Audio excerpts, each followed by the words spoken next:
Hello friend, डिकी Maurya class सभी दोस्तों को हार्दिक स्वागत अभिनंदन करते हैं। आज इस वीडियो में बात करने वाले हैं सामाजिक विज्ञान का। यहाँ पे टॉपिक है आज का अर्थशास्त्र, आर्थिक विकास की समझ। यहाँ पे इसका पहला चैप्टर है विकास। इसके बारे में हम कुछ डिटेल में बात करें। यदि आप लोग हमारे चैनल पर नए हैं, चैनल को लाइक एंड सब्सक्राइब जरूर करें। चलते हैं वीडियो को शुरू करते हैं। अर्थव्यवस्था क्या है, यहाँ पे इस पहला पॉइंट देखते हैं। अर्थव्यवस्था, अर्थव्यवस्था में हम देखते हैं एक ढांचा जिसके अंतर्गत लोगों की आर्थिक क्रियाओं का अध्ययन किया जाता है। यहाँ पे क्या होता है, एक ढांचा जिसके अंतर्गत लोगों की आर्थिक क्रियाओं के बारे में यहाँ पे अध्ययन किया जाता है, वो क्या कहलाता है, अर्थव्यवस्था यहाँ पे कहलाता है। मतलब एक ढांचा जिसके अंतर्गत लोगों के आर्थिक क्रियाओं के यहाँ उनको मतलब मजबूती जो यहाँ प्रदान किया जाता है, मतलब उनकी ताकत क्या है, उनके अध्ययन किया जाता है, वो क्या कहलाएगा, अर्थव्यवस्था कहलाएगा। यहाँ पॉइंट पे यहाँ पे बताया गया है। अगले पॉइंट में देखते हैं विकास के लक्ष्य और भिन्न भिन्न एवं परस्पर विरोधी कैसे होते हैं। विकास के लक्ष्य भिन्न भिन्न एवं परस्पर विरोधी कैसे होते हैं, उसके बारे में यहाँ पे बताया गया है। यहाँ पे इसको भी देख लेते हैं। पहले पॉइंट यहाँ पे बताया गया है, प्रत्येक व्यक्ति या समूह के विकास के लक्ष्य भिन्न भिन्न हो सकते हैं। प्रत्येक व्यक्ति या समूह के विकास के लक्ष्य जो होते हैं भिन्न भिन्न हो सकते हैं और कई बार इनकी प्रकृति परस्पर विपरीत भी हो सकती है। एक के लिए विकास का लक्ष्य दूसरे के लिए विकास विनाशकारी कारण क्यों बन सकता है। यहाँ पे प्रत्येक जो व्यक्ति होता है, समूह होता है, विकास के लक्ष्य भिन्न भिन्न क्यों हो सकते हैं और कई बार इनकी प्रकृति जो होती है परस्पर विपरीत भी हो सकती है। एक के लिए विकास का लक्ष्य दूसरे के लिए विनाश का कारण क्यों बन सकता है, इसके बारे में यहाँ पे देखते हैं। जैसे एक के लिए विकास का लक्ष्य दूसरे के लिए क्या है, विनाश का कारण। यहाँ इसका मतलब एक के लिए फायदा है दूसरे के लिए नुकसान है। वहाँ पे इसका उदाहरण समझते हैं। यहाँ पे इसका मतलब क्या है, नदी पर बांध बनाना, नदी पर बांध बनाना ये क्या है, जैसे नदी पर बांध बनाना एक के लिए क्या है, वहाँ पे विकास का लक्ष्य है उसके लिए, मतलब वहाँ पे उसका विकास का जरिया है एक के लिए। और दूसरे के लिए क्या है, जैसे आम लोग वहाँ पे आसपास रहने वालों के लिए क्या है, वहाँ पे विनाश का कारण है। वहाँ पे मान लीजिए ऐसा कुछ होता है, वहाँ पे टूट फूट होती है, वहाँ पे रहने वाले आसपास लोग को रहने वाले वहाँ क्या विनाश का कारण बन सकता है ये बात। और यहाँ वहाँ के किसानों के विस्थापन का कारण बन सकता है। वहाँ पे वहाँ के लोग जो आसपास उसके जैसे बांध नदी बना हुआ है, बहुत बड़ा बांध बना हुआ है, यहाँ पे जो रहने वाले लोग हैं उनको हमेशा जैसे बहुत ज़्यादा बारिश हो रही थी उनको डर बना रहता है। मतलब ऐसा कुछ ना हो उनका, मतलब वहाँ से पलायन का भी कारण बन सकता है ये। यहाँ पे एक के लिए यहाँ पे विकास है दूसरे के लिए क्या है, यहाँ पे विनाश का कारण है। यहाँ पे इसके बारे में यहाँ पे बताया है। मतलब विकास के लक्ष्य भिन्न भिन्न परस्पर विरोधी क्यों है, एक के लिए यहाँ पे क्या है, यहाँ फायदा है, दूसरे के लिए क्या है, यहाँ पे नुकसान है। यहाँ पे इसके बारे में यहाँ पे बताया गया है। अगले पॉइंट भी देखते हैं। आय के अतिरिक्त अन्य कारक जो हमारे जीवन के महत्वपूर्ण भूमिका निभाते हैं। आय के अतिरिक्त अन्य कारक जो हमारे जीवन में महत्वपूर्ण भूमिका को क्या करते हैं, निभाते हैं। इसके बारे में यहाँ पे बताया गया। आय के अतिरिक्त बेहतर जीवन के लिए परिवार, रोजगार, मित्रता, सुरक्षा व समानता की भावना, शांतिपूर्ण माहौल आदि भी महत्वपूर्ण है। जो मुद्रा से केवल भौतिक वस्तुएं ही खरीदी जा सकती है। जो मुद्रा होती है केवल यहाँ पे जो पैसे से हम क्या करते हैं, भौतिक वस्तु जो हमारी ज़रूरत हो उस चीज़ को यहाँ पे खरीद सकते हैं यहाँ पे। और जो आय के अतिरिक्त बेहतर जीवन के लिए, जो आय के अतिरिक्त हमें जो चाहिए होता है, क्या चाहिए होता है, परिवार चाहिए होता है, रोजगार चाहिए होता है, और मित्रता चाहिए होता है, सुरक्षा चाहिए होता है, समानता चाहिए होता है, समानता की भावना, और शांतिपूर्ण एक क्या चाहिए, एक माहौल चाहिए, आदि भी महत्वपूर्ण है यहाँ पे। क्योंकि मुद्रा से केवल भौतिक वस्तुएं ही खरीदी जा सकती है, उसके बारे में यहाँ पे बताया गया है। अगले पॉइंट में देखते हैं आर्थिक विकास। आर्थिक विकास क्या है उसके बारे में यहाँ पे बताया गया है। आर्थिक विकास में देखते हैं, एक ऐसी प्रक्रिया है आर्थिक विकास जिसके द्वारा हम एक अर्थव्यवस्था की वास्तविक प्रति व्यक्ति की आय दीर्घ अवधि में बढ़ती है। यहाँ पे मतलब ऐसी एक प्रक्रिया जिसके द्वारा एक अर्थव्यवस्था का वास्तविक प्रति व्यक्ति आय दीर्घ अवधि में बढ़ती है। यहाँ पे आर्थिक विकास में मतलब यहाँ कुछ टाइम लगता है, उसके बाद यह क्या करता है, आय दीर्घ अवधि में बढ़ती है। यहाँ पे आर्थिक विकास यहाँ पे बताया गया है। यहाँ पे अगले यहाँ पॉइंट में बताया गया है आर्थिक विकास के लिए साक्षरता की अनिवार्यता। आर्थिक विकास के लिए साक्षरता की अनिवार्यता क्या है, यहाँ पे इससे ज्ञान व दक्षता प्राप्त होती है। इससे क्या होता है, ज्ञान व दक्षता प्राप्त होती है। आर्थिक विकास के लिए साक्षरता का अनिवार्यता क्यों है, यहाँ पे इससे क्या होता है, ज्ञान और यहाँ पे दक्षता जहाँ पे एक्यूरेसी होते यहाँ प्राप्त होती है। यहाँ पे इसके बारे में यहाँ पे बताया गया है। अगले पॉइंट में देखते हैं, और यहाँ पे उसी पॉइंट में है रोजगार का स्तर बढ़ता है। यहाँ पे जब यहाँ पे लोग पढ़े लिखे होंगे क्या होगा, रोजगार का स्तर भी बढ़ेगा और नई तकनीक का प्रयोग व स्तर बढ़ता है। यहाँ पे जब पढ़े लिखे लोग साक्षरता रहेगी, यहाँ पे क्या होगा, नई तकनीक का प्रयोग करके और यहाँ पे उसका स्तर क्या होगा, बढ़ेगा। उसके बारे में यहाँ पे बताया गया है। लोगों में स्वास्थ्य पर्यावरण आदि के प्रति क्या होती है, जागरूकता क्या होती है, बढ़ती है। उसके बारे में यहाँ पे बताया गया पूरी डिटेल में यहाँ पे।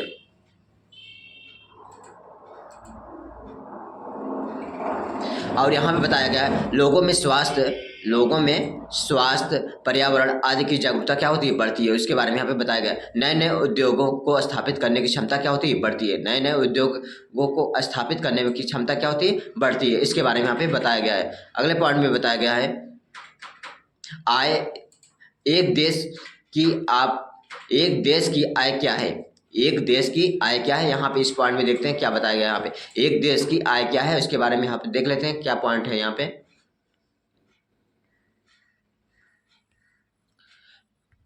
एक देश की आय क्या है, इसके बारे में देख लेते हैं। किसी देश की आय उस देश के सभी निवासियों की आय है।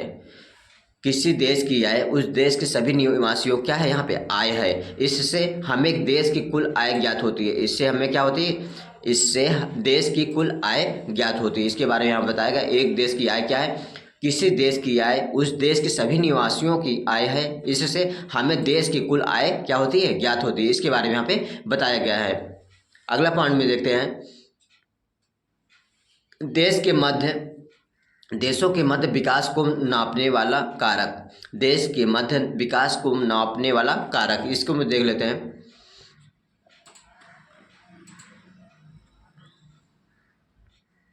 देशों के मध्य विकास को नापने के लिए औसत आय के साथ सार्वजनिक सुविधाओं की उपलब्धता, स्वास्थ्य सेवाएं भी होनी चाहिए, जन्म व मृत्यु दर, जीवन के प्रत्याशा, प्रदूषण मुक्त वातावरण आदि मानकों का भी प्रयोग किया जाता है। यहाँ पे देश के मध्य विकास नापने वाले कारक, यहाँ पे ये सब क्या है, नापने वाले यहाँ पे ये तंत्र है। यहाँ पे कैसे, यहाँ पे देश के मध्य विकास नापने वाले कारक के बारे में यहाँ पे बताया गया है। देश के मध्य विकास नापने के लिए औसत आय के साथ साथ, मतलब यहाँ पे औसत आय क्या है, सार्वजनिक सुविधाओं में उपलब्धता क्या है, उसको भी मापना चाहिए। हमारे मतलब उसको जब मेजरमेंट कर रहे हैं, वहाँ नाप रहे हैं, तो वहाँ पे सुविधाओं को भी नापना चाहिए और स्वास्थ्य सेवाओं को भी नापना चाहिए। यहाँ पे जन्म व मृत्यु दर की, जीवन प्रत्याशा को भी नापना चाहिए और प्रदूषण मुक्त वातावरण को भी मापना चाहिए, कितना है उसका भी मेजरमेंट होना चाहिए। आदि मानकों का भी प्रयोग किया जाता है।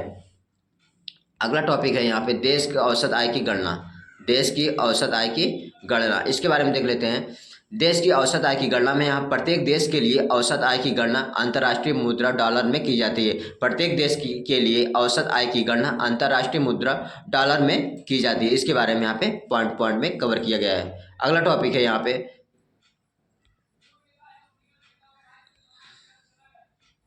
एक विकासशील और विकसित देश की मुख्य विशेषताएं क्या है। एक विकासशील और एक विकसित देश की मुख्य विशेषताएं क्या है, इसके बारे में यहाँ पे देखते हैं। एक विकासशील और विकसित देश की विशेषताएं क्या है, पहले देखते हैं विकसित देश क्या है। विकसित देश में कौन कौन से आते हैं, क्या क्या वहाँ पे जरूरतें होती है, पहले इसके बारे में बात कर लेते हैं। विकसित देश के बारे में, इसमें क्या होता है, विकसित देश में नई तकनीक व विकसित उद्योग होने चाहिए। नई तकनीक व विकसित उद्योग होने चाहिए, इसके बारे में यहाँ पे बताया गया। और दूसरे पॉइंट में बताया गया उच्च स्तरीय रहन सहन होना चाहिए। क्या होना चाहिए, उच्च स्तरीय रहन सहन होना चाहिए विकसित देश में। और यहाँ पे तीसरे पॉइंट बताया गया उच्च प्रति व्यक्ति आय होनी चाहिए। यहाँ पे लोगों की आय क्या होनी चाहिए, अधिक होनी चाहिए। इसके बारे में यहाँ पे बताया गया विकसित देश में ये उपलब्धता होनी चाहिए। उसके बारे में यहाँ पे बताया गया साक्षरता दर क्या होनी चाहिए, हाई होनी चाहिए। क्या होनी चाहिए, साक्षरता दर क्या होनी चाहिए, हाई होनी चाहिए। इसके बारे में यहाँ पे बताया गया है। लोगों की स्वास्थ्य स्थिति बेहतर होनी चाहिए। लोगों की जो स्वास्थ्य स्थिति है क्या होनी चाहिए, बेहतर होनी चाहिए। जन्म दर और मृत्यु दर पर क्या होना चाहिए, नियंत्रण होनी चाहिए। उसके बारे में यहाँ पे बताया गया है, विकसित देश में बताया गया है। और अगले पॉइंट में देखते हैं विकासशील देश में। विकासशील देश में देखते हैं पॉइंट में, विकासशील देश में औद्योगिक रूप से पिछड़े हुए क्या होना चाहिए, यहाँ क्या होता है, औद्योगिक रूप से पिछड़े हुए, इसके बारे में पे बताया गया है। और यहाँ पे क्या बताया गया पॉइंट में, निम्न प्रति व्यक्ति आय होती है। यहाँ पे निम्न प्रति व्यक्ति, जो आदमी प्रति व्यक्ति आय होती है क्या होती है, कम होती है। इसके बारे में बताया गया। और साक्षरता दर क्या होती है, साक्षरता दर भी क्या होती है, कम होती है। और यहाँ पे सामान्य रहन सहन होता है, इसमें क्या होता है, उसका जस्ट विपरीत होता है, यहाँ पे सामान्य रहन सहन होता है, इसके बारे में यहाँ पे बताया गया है। बेहतर स्वास्थ्य का अभाव, अधिक मृत्यु दर होता है, यहाँ पे बेहतर स्वास्थ्य का अभाव, अधिक मृत्यु दर होता है, ये सब विकासशील देश में आते हैं। यहाँ पे इन पॉइंटों को यहाँ पे कवर किया गया है। अगला यहाँ पे टॉपिक है आर्थिक नियोजन क्या है, इसके बारे में भी देख लेते हैं। आर्थिक नियोजन, इसके पॉइंट में देखते हैं। आर्थिक नियोजन में देश के साधनों का लाभ उठाकर, देश के साधनों का लाभ उठाकर देशों के विकास के योजनाबद्ध रूप से बढ़ाना, देशों के साधनों का लाभ उठाकर देश के विकास के योजनाबद्ध रूप से बढ़ाना, इसके बारे में यहाँ पे बताया गया पॉइंट में। अगला टॉपिक है राष्ट्रीय आय। राष्ट्रीय आय क्या है, राष्ट्रीय आय में देखते हैं देश के अंदर उत्पादित सभी वस्तुएं और सेवाओं के मूल्य तथा विदेशों से प्राप्त आय के जोड़ को राष्ट्रीय आय कहते हैं। किसे कहते हैं, देश के अंदर उत्पादित सभी वस्तुओं और सेवाओं के मूल्य तथा विदेशों से प्राप्त आय के जोड़ को राष्ट्रीय आय कहते हैं। यहाँ पे इस पॉइंट को यहाँ पे कवर किया गया है। यहाँ पे अगले पॉइंट पे आते हैं प्रति व्यक्ति आय। यहाँ पे इसके बारे में भी देख लेते हैं। प्रति व्यक्ति की आय, इसके बारे में भी देख लेते हैं। जब देश की कुल आय को उस देश की जनसंख्या से भाग दिया जाता है, जब देश की कुल आय को उस देश की संख्या से भाग दिया जाता है तो जो राशि मिलती है उसे हम प्रति व्यक्ति की आय कहते हैं। यहाँ क्या कहा है, यहाँ पे जब देश की कुल आय से देश की जनसंख्या से भाग, जैसे देश की कुल आय है ना, वो जितनी जनसंख्या उससे भाग दिया जाता है, जो राशि मिलती है उसे हम प्रति व्यक्ति की आय कहते हैं। यहाँ पे उसके बारे में यहाँ पे बताया गया है। और यहाँ पे सेकंड पॉइंट में बताया गया भारत मध्य आय वर्ग के देशों में आता है। भारत मध्य आय वर्ग के देशों में आता है क्योंकि उसकी प्रति व्यक्ति आय 2019 में केवल कितना था, यहाँ पे US डॉलर में यहाँ पे था $6700 प्रति वर्ष थे। यहाँ पे 2019 में केवल US डॉलर 6700 प्रति व्यक्ति की यहाँ पे आय थी। यहाँ पे इसके बारे में बताया गया है। शिशु मृत्यु दर, ये क्या होता है देख लेते हैं। शिशु मृत्यु दर, किसी वर्ष में पैदा हुए 1000 जीवित बच्चों में से 1 वर्ष की आयु से पहले मर जाने वाले बच्चों के अनुपात को दिखाता है। यहाँ पे इसके बारे में यहाँ पे बताया गया। किसी वर्ष में पैदा हुए 1000 जीवित बच्चों में से 1 वर्ष की आयु से पहले मर जाने वाले बच्चों का क्या अनुपात को यहाँ पे दिखाता है। यहाँ पे इसके बारे में यहाँ पे बताया गया है। अगले पॉइंट में देख लेते हैं साक्षरता के बारे में। अगले पॉइंट में साक्षरता दर के बारे में देख लेते हैं। 7 वर्ष और उससे अधिक आयु के लोगों में साक्षरता क्या होती है, जनसंख्या का अनुपात होता है। 7 वर्ष और उससे अधिक आयु के लोगों में साक्षर जनसंख्या क्या होता है, यहाँ पे अनुपात होता है। उसके बारे में यहाँ पे बताया गया है। 7 वर्ष और उससे अधिक आयु के लोगों में साक्षर जनसंख्या क्या होता है, यहाँ पे अनुपात होता है। उसके बारे में यहाँ पे बताया गया है। निवल उपस्थित अनुपात, ये क्या होता है, इसको भी देख लेते हैं। निवल उपस्थिति अनुपात 14 तथा 15 वर्ष की आयु के स्कूल जाने वाले कुल बच्चों का उस आयु के वर्ग में कुल बच्चों का के साथ क्या होता है, प्रतिशत। 14 तथा 15 वर्ष की आयु के स्कूल जाने वाले कुल बच्चों की उस आयु वर्ग के कुल बच्चों का के साथ क्या होता है, यहाँ पे प्रतिशत होता है। उसके बारे में निवल उपस्थिति के अनुपात के बारे में बताया गया है। यहाँ पे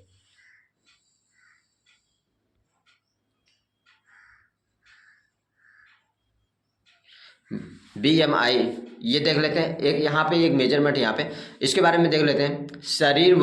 शरीर का द्रव्यमान सूचकांक पोषण वैज्ञानिक किसी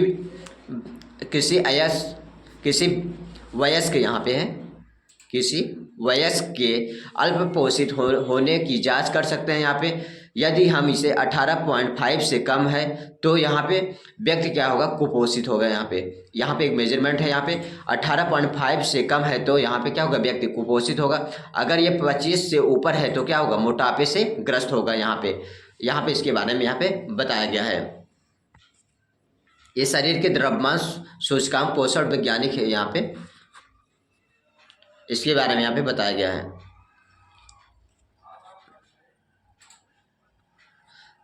मानव विकास सूचकांक, इसको भी देख लेते हैं। यहाँ पे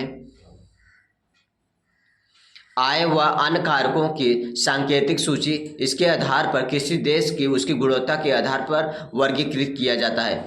आय व अन्य कारकों की सांकेतिक सूची इसके आधार पर किसी देश की उसकी गुणवत्ता के आधार पर वर्गीकृत किया जाता है। यह विभिन्न देशों में विकास के स्तर को मूल्यांकन करने का मापदंड है। इससे देशों की तुलना लोगों की शैक्षिक स्तर, स्वास्थ्य स्थिति और प्रति व्यक्ति की आय पर क्या होती है, आधारित होती है। उसके बारे में यहाँ पे बताया गया है। मानव विकास सूचकांक में भारत का स्थान क्या है? मानव विकास सूचकांक में भारत का स्थान क्या है, उसके बारे में भी देख लेते हैं। मानव विकास सूचकांक की गणना भारत